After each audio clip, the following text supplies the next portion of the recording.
Welcome back to my YouTube channel study with Niti Mishra. और आज हम पढ़ने जा रहे हैं क्लास 11 का हिस्ट्री का चैप्टर जिसका नाम है टुवर्ड मॉडर्नाइजेशन। इसका क्या मतलब हुआ कि आधुनिकीकरण की दिशा की ओर। ठीक है, मतलब आप ये बोल सकते हैं कि किसी जो पुरानी नई रीति रिवाज या जो भी संस्कार थे उसको छोड़कर हम नए मॉडर्न को अपनाने की कोशिश की जा रही है। मतलब हम ये नहीं कह सकते कि पुराने जो रीति रिवाज है उसको वो गलत है, पर हमें ऐसी भी चीज़ों को क्या है, नई नई चीज़ों को भी क्या है, हमें क्या करना चाहिए, उसके साथ साथ अपनाने चाहिए, नए तौर तरीके सीखने चाहिए। तो इससे क्या होगा कि हमारा ग्रोथ और ज़्यादा बढ़ेगा। पुरानी चीज़ों की मान्यता अपनी जगह क्या है, सही है, और नई चीज़ों की भी सही है। तो ये चैप्टर में हम यही बताएंगे कि मतलब कि इन दोनों अगर हम जैसे पुरानी ही रीति रिवाज पर चलते रहेंगे तो हम क्या है, कभी भी अपने आप को ये नहीं बोल पाएंगे कि हम एक डेवलप्ड कंट्री है। हमें अपने आप को डेवलप्ड कंट्री बोलने के लिए हमें क्या करना पड़ेगा, कुछ चीज़ों को हमें क्या है, चेंज करना ही पड़ेगा, क्योंकि हर वक्त वो सॉल्यूशन सही नहीं है। क्या होगा उससे कि आपकी जो भी ग्रोथ होगी वो बहुत ही ज़्यादा स्लो होगी और ज़्यादा आप जल्दी से क्या है, डेवलपमेंट नहीं कर पाओगे और वो चीज़ों को टाइम लेगा ग्रो करने के लिए। तो हमें पुरानी चीज़ों के साथ साथ नई चीज़ों को भी अपनाना चाहिए। तो इसका डेफिनेशन यही है कि refer to the historical shift from traditional arrogant and feudal society toward industrial technology advance and often of western influence nation। मतलब कि जैसे कि कुछ चीज़ें जो बीती हुई हिस्ट्रीज है, ठीक है, उसमें लगभग आप ये बोल सकते हैं कि कुछ हद तक कुछ कंट्रीज ने क्या अपने आप को बहुत ही ज़्यादा पावरफुल बना लिया था, पर उसमें क्या है कि साथ साथ हमें अपनी टेक्नोलॉजी को भी अब क्या है, चेंज करने की ज़रूरत है, हमारी सोसाइटी को भी चेंज करने की ज़रूरत है, हमारे इंडस्ट्री को भी चेंज करने की ज़रूरत है और हमारे ट्रेडिशन को भी चेंज करने की ज़रूरत है। क्योंकि पुरानी जो चीज़ें हैं वो कुछ हद तक ही क्या है, आपके साथ रहेंगी, पर उसके बाद क्या होगा, उससे भी हमारे पूरा जो डेवलपमेंट है उसके ऊपर पूरा इम्पैक्ट पड़ेगा। तो वो कैसे पड़ेगा हम इसी चैप्टर में क्या है समझेंगे कि अब अगर हम बात करें कि जो चाइना अगर देश है और एक जापान देश है, ठीक है, उन दोनों ने मॉडर्नाइजेशन दुनिया में कैसे उन्होंने अब एंटर किया। ठीक, मतलब एक देश रिवोल्यूशन का रास्ता चुनता है तो दूसरा वही रिफॉर्म का चुनता है। तो आज इस चैप्टर में हम बताएंगे कि मॉडर्नाइजेशन की असली मतलब क्या होता है। इस चैप्टर में हम यही जानने वाले हैं कि जो ये दोनों कंट्रीज है, एक चाइना और एक जापान, उनके पास दो रास्ते थे और उन्होंने जिन रास्तों को चुना उन, ठीक है, तो उनके हालात कैसे थे और उन्होंने क्या क्या चीज़ें अचीव की, क्या क्या चीज़ें उन्होंने बदली, क्या क्या चीज़ें उन्होंने सीखा। तो हम इसी वीडियो में जानेंगे कि चाइना का स्ट्रगल है, जापान की रिस्टोरेशन है या रेवोल्यूशन वाज रिफॉर्म, इन दोनों के बीच का डिफरेंसेस। तो समझते हैं ना कि चाइना की सबसे पहले बैकग्राउंड को। तो जो 90 सेंचुरी तक ना चाइना क्या है ना, वो अपने आप को उन्होंने बहुत ही ज़्यादा पावरफुल तो कर लिया था, ठीक है, मतलब उनके सिविलाइजेशन पर, और उनकी एक और नाम है क्वीन डेंसिटी, ठीक, तो रूल किया करते थे वहाँ पर। मतलब चाइना की ये कुछ खास बातें कि मतलब उनका agriculture based of economics, strong bureaucracy या सेल्फ सफिशिएंट इकोनॉमिक्स। ठीक, प्रॉब्लम क्या थी कि चाइना अपने आप को क्या है ना एकदम सुपीरियर मानने लगा और फॉरेन कंट्रीज को इम्पोर्टेंस भी नहीं देता था।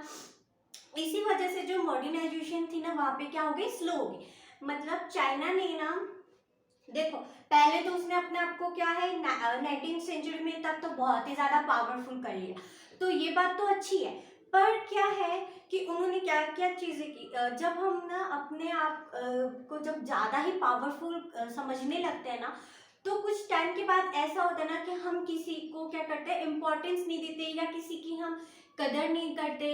अ, कुछ भी रीज़न हो सकता है, मतलब जब आप पावरफुल आ जाते हैं तो आपके पास बहुत सारे रीज़न हो जाते हैं कि भाई हम उसके साथ क्यों करें, हम तो पहले से ही ताकतवर है, हमें किसी और की क्या ज़रूरत है। ये माइंड ये सभी सोचते हैं। जैसे जिसके पास पावर आ गई तो वो यही सोचेगा भाई मुझे उसकी क्या जरूरत है, मेरे पास मेरी अथॉरिटी, मैं अपने अथॉरिटी का क्या यूज करूँ, मैं जैसे चाहे वैसे ही चलाऊंगा। तो यहाँ पे क्या बात हो रही है ना कि जब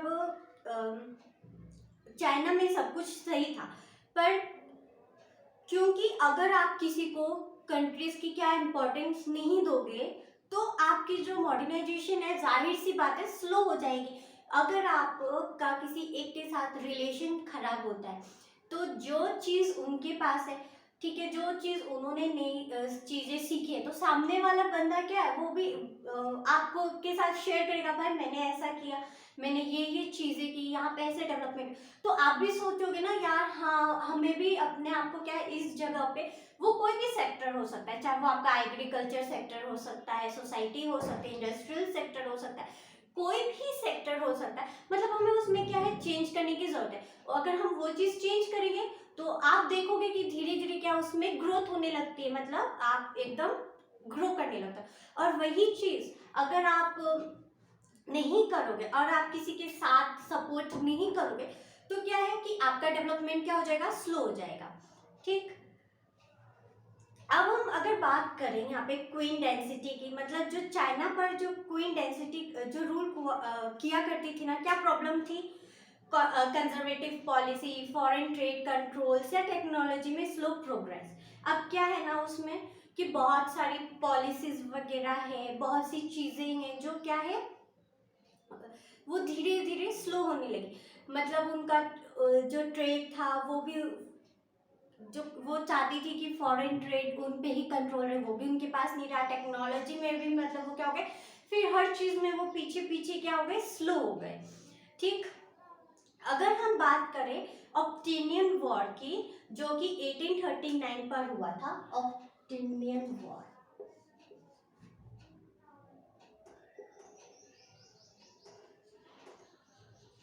ठीक है, अगर हम इस वॉर की बात की जाए तो इसमें क्या है ना, ब्रिटेन ने चाइना के साथ ट्रेड इम्बैलेंस को को ठीक करने के लिए ओपिनियन अपना क्या था बेचा। ठीक है, चाइना ने उसका अपोज किया तो वॉर हुआ, और वॉर किया तो चाइना हार गई। तो इसमें रिजल्ट क्या आया, ट्रेड ऑफ नैनकिंग या पोर्ट्स ओपन हुए और हांगकांग में ब्रिटेन को मिला। ठीक है, इसमें ये इवेंट चाइना की ह्यूमिलिएशन को भी क्या हुआ, स्टार्ट होने लगे, ये जो इवेंट हुआ। और फिर उसके बाद ये सब चीज़ें क्या थी, उनकी एक टर्निंग पॉइंट थी। अगर हम देखें ना, देखो ओपिनियन जो वॉर हुआ, मतलब जो ब्रिटेन थे ना, जो चाइना के साथ अगर हमारा कोई भी ट्रेड इम्बैलेंस हो जाता है तो जाहिर सी बात है कि उसके लिए क्या होगा, वॉर ही होगा। हर चीज के लिए लोग क्या करते थे, अपने आप को पावर में लाने के लिए क्या करते थे, वॉर करते थे। तो अगर देखो चाइना ने पता है क्या है अपोज किया, तो चाइना वहां पे क्या हो गई, हार गई। उनके हारने के कारण बहुत सारा हिस्सा क्या है ना वो ब्रिटेन के तरफ क्या है चला गया। तो ये चाइना के लिए सबसे बड़ी शर्मनाक क्या थी, हार थी। तो ऐसा चीजें हैं, क्यों हुआ उनके साथ ये, क्योंकि उन्होंने उस चीजों को सपोर्ट नहीं किया। सपोर्ट ना करने की वजह से वॉर हुए, और वॉर होने के कारण उनको बहुत ही सारा ह्यूमिलिएशन का सामना करना पड़ा। ठीक है, उसके बाद चाइना में एक और प्रॉब्लम थी सेकंड, कि वो इंटरनल प्रॉब्लम, मतलब एक हमारी होती है एक्सटर्नल प्रॉब्लम और एक होगी इंटरनल प्रॉब्लम। ठीक, हारने के बहुत सारे कारण हो सकते हैं, चाहे वो आप एक्सटर्नल तरीके से हारो कि अंदर की ही तरफ से हारो। अगर आप ना देखोगे ना मोस्ट ऑफ द, अगर हिस्ट्री का जो भी आप बैकग्राउंड देखोगे तो लोग सबसे ज्यादा हारते हैं अपने इंटरनल प्रॉब्लम की वजह से। एक्सटर्नल प्रॉब्लम उनको उतना प्रॉब्लम नहीं देते जितना उनको इंटरनल प्रॉब्लम देते हैं। इंटरनल प्रॉब्लम इसलिए देते हैं क्योंकि बहुत सारे लोग होते हैं, उनका सपोर्ट चाहिए होता है, मतलब, और कुछ होते हैं फैमिलीज रीजन। अगर अंदर ही फैमिली में ही कुछ अगर कोई ऐसा हो जाए, भाई तुम क्यों ही राजा बनोगे, मैं क्यों राजा नहीं बन सकता, ऐसी बहुत सी चीजें भी आ जाए ना, हर चीज को क्या होता है उनको देखना पड़ता है, कंट्रोल करना पड़ता है। सबको इक्वली राइट्स देने पड़ते हैं, सबको संभाल के रखना पड़ता है, सबकी सुननी पड़ती है, हर जगह आपको क्या है ध्यान देना पड़ता है। अगर इनमें से भी कोई भी आपका इम्बैलेंस रहा ना तो क्या होगा, आपके हारने के चांसेस ज़्यादा हो जाते हैं। तो चाइना की जो इंटरनल प्रॉब्लम थी, मतलब टैपिंग ऑफ रेबेलियन, या एक उनकी क्या होती सिविल वॉर हो जाना, या और जब सिविल वॉर हुई ना वहाँ पे तो बहुत सारे लोग क्या हो गए, मर गए। अब मरने के कारण जो क्या हुआ, जो उनकी जो क्वीन डेंसिटी थी ना वो एकदम वीक पड़ गई और वो खत्म हो गई। मतलब आप वहाँ पे देखिए कि वीक पड़ना मतलब एक तरीके से क्या है, वो उनका जो पावर था वो क्या हो गया, खत्म ही हो गया। तो यहाँ पे सेल्फ स्ट्रेंथिंग मूवमेंट, मतलब चाइना ने वेस्टर्न टेक्नोलॉजी को फिर अडॉप्ट करने की, उसके बाद क्या कर उन्होंने कोशिश की, लेकिन सिर्फ मिलिट्री और इंडस्ट्री तक ही उन्होंने उसको लिमिट रखा और पॉलिटिकल रिफॉर्म भी नहीं हुआ।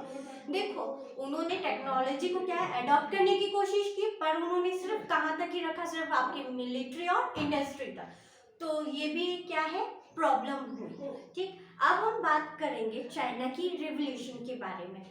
तो चाइना की रिवॉल्यूशन हुई थी 1911 में। ठीक, जिन्होंने लीड किया था सन यातसेन सेन ने। अगर हम देखें जब क्वीन डेंसिटी वहाँ पे खत्म हुई ना तो चाइना क्या होगा, एक रिपब्लिक बन गया। ठीक है, अब उनके क्या थे 3 प्रिंसिपल, नेशनलिज्म, डेमोक्रेसी और लिवलीहुड। क्या हुआ था,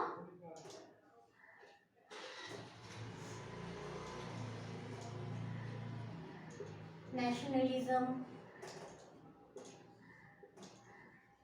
डेमोक्रेसी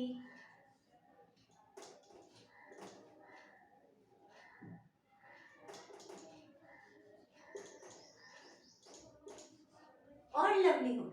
मतलब ये किसके प्रिंसिपल थे, सन यातसेन। ये उनके वहां के क्या थे, 3 प्रिंसिपल थे। ठीक, अगर हम इनकी बात करें, ये उन्होंने ये 3 प्रिंसिपल दिया था जब चाइना क्या बन गया था आपका, रिपब्लिक कंट्री, नेशनलिज्म, डेमोक्रेसी और लिवलीहुड। वहां पे कम्युनिस्ट रिवॉल्यूशन भी स्टार्ट हुआ था 1949 में, जिनको लीड किया था माओ जेडोंग ने। ठीक, अगर हम वहाँ की कम्युनिस्ट जो थी पार्टी वो क्या होगी, फिर पावर में आ गई वहाँ की। तो China become people Republic of China, मतलब चाइना ने रिवॉल्यूशन के थ्रू मॉडर्नाइजेशन का रास्ता चूज किया। मतलब फिर उसके बाद क्या हुआ, चाइना ने रिवॉल्यूशन के थ्रू अपने मॉडर्नाइजेशन का रास्ता चूज किया। ठीक, तो ये बात हुई हमारी चाइना की। अब हम बात करेंगे जापान की। ठीक है, तो जापान बिफोर मॉडर्नाइजेशन में जब आप जापान की स्टोरी को समझते हैं तो जापान तो कुंगयार सोंगेते रूल किया करते थे वहाँ पे, इनका नाम है। ठीक, जापान आइसोलेट कंट्री था, फॉरेन ट्रेड लिमिटेड था। मतलब वहाँ पे क्या थी, एक आइसोलेट कंट्री थी वो, जहाँ पे उनकी फॉरेन ट्रेड क्या थी, लिमिटेड थी। लेकिन 1853 में अमेरिका को क्या था, कमांडेंट पेनेरी ने फोर्स किया कि जापान ट्रेड ओपन करे। तो जापान को रियलाइज हुआ अगर मॉडर्नाइजेशन नहीं हुआ तो चाइना जैसे भी उनका हाल हो जाएगा। मतलब जापान को क्या है ना कि वो फोर्स करने लगे कि भाई अगर तुम मॉडर्नाइजेशन नहीं करोगे तो तुम्हारा भी हाल जैसे चाइना का हुआ था वैसे होगा। मतलब चाइना ने अपनी बहुत सी पावर को क्या कर दिया था, खो दिया था। बहुत सी चीजें उन्होंने क्या कर दी थी, डिस्ट्रॉय कर दी थी और बहुत सारी ह्यूमिलिएशन का सामना करना पड़ा। तो फिर उन्होंने ये सोचा जापान वालों ने, अगर हमने भी ऐसा कुछ नहीं किया ना तो हमारा हाल क्या होगा, बिल्कुल चाइना जैसे हो जाएगा। तो फिर जो मेजी रिस्टोरेशन हुआ वहाँ पे, मतलब 1864 में एम्परर मेजी ने अपनी पावर को उन्होंने क्या की, रिस्टोर किया। जैसे जापान ने स्मार्ट डिसीजंस लिए, वेस्टर्न एजुकेशन अडॉप्ट की, मॉडर्न आर्मी भी बनाई, रेलवे डेवलप की और इंडस्ट्रीज भी स्टैब्लिश की। चाइना ने क्या किया था, देखा जाएगा तो सिर्फ उन्होंने आर्मीज के लिए और इंडस्ट्री के लिए मॉडर्नाइजेशन का उन्होंने यूज किया, जिसकी वजह से क्या है उनकी फिर भी बहुत सी चीजें क्या हो गई थी, सीमित हो गई थी। पर जो जापान थे ना, फिर उन्होंने क्या किया, उन्होंने नई नई टेक्नोलॉजी को क्या है अपनाया। चीज़ों को कहीं रहने नहीं दिया, हर एक सेक्टर में उन्होंने डिसीजन लिए, स्मार्ट डिसीजंस लिए। मतलब उन डिसीजंस को लेने के बाद मतलब उन्होंने उस डिसीजंस में चेंजेस भी करे, बट जिसकी वजह से क्या है, उन्होंने अपने आप को क्या किया, ग्रोथ किया। मतलब उन्होंने अपने एजुकेशन में भी कुछ हद तक चेंजेस की, वेस्टर्न एजुकेशन को भी उन्होंने अडॉप्ट किया, उन्होंने अपने मॉडर्न कल्चर को भी साथ रखा और मॉडर्न तरीके को भी अपनाया। मतलब वो अपने कल्चर को नहीं भूले। जापान का जो कल्चर था ना, वो कभी भी अपने कल्चर को नहीं भूले, बट उन्होंने अपने कल्चर के साथ साथ दूसरे कल्चर को या उनके तौर तरीकों को क्या है, अपनाया, उनके साथ भी वो आगे बढ़े। ठीक है, और उन्होंने बहुत सारे इंडस्ट्रीज भी क्या है स्टैब्लिश करने लगे, उनकी रेलवेज में भी बहुत ही ज़्यादा ग्रोथ होने लगा। अगर हम बात करें इम्पोर्टेंट रिफॉर्म की, तो इसमें फेडरल सिस्टम खत्म हो गया, न्यू कॉन्स्टिट्यूशन हुआ, पार्लियामेंट की स्टैब्लिश हुई। मतलब जापान रैपिडली एकदम मॉडर्न नेशनलाइजेशन बन गया। ठीक, यहाँ पे अगर देखें तो जो जापान था ना, उन्होंने रिफॉर्म को यूज़ किया, और जो चाइना थी ना, उन्होंने रिवॉल्यूशन को चूज किया। तो ये दोनों इम्पैक्ट पड़ा दोनों के डिसीजंस में कि किसमें ग्रोथ ज़्यादा हुआ और किसमें ग्रोथ कम हुआ।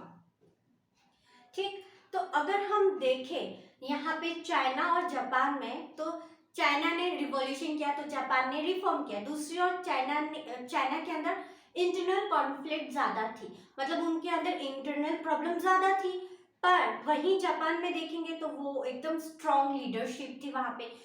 और फिर चाइना में देखेंगे तो स्लो इंडस्ट्रियल ग्रोथ होने लगा, तो जापान में क्या, रैपिड इंडस्ट्रियल ग्रोथ होने लगा। वहाँ पे उन्होंने फॉरेन्स को कंट्रोल किया, तो यहाँ पे कंट्रोल किस पे किया था, मॉडर्नाइजेशन पे किया। वहाँ पे फॉरेनर ने चाइना पे क्या किया था, फिर कंट्रोल किया था। तो यहाँ पे उन्होंने मॉडर्नाइजेशन को यूज करा।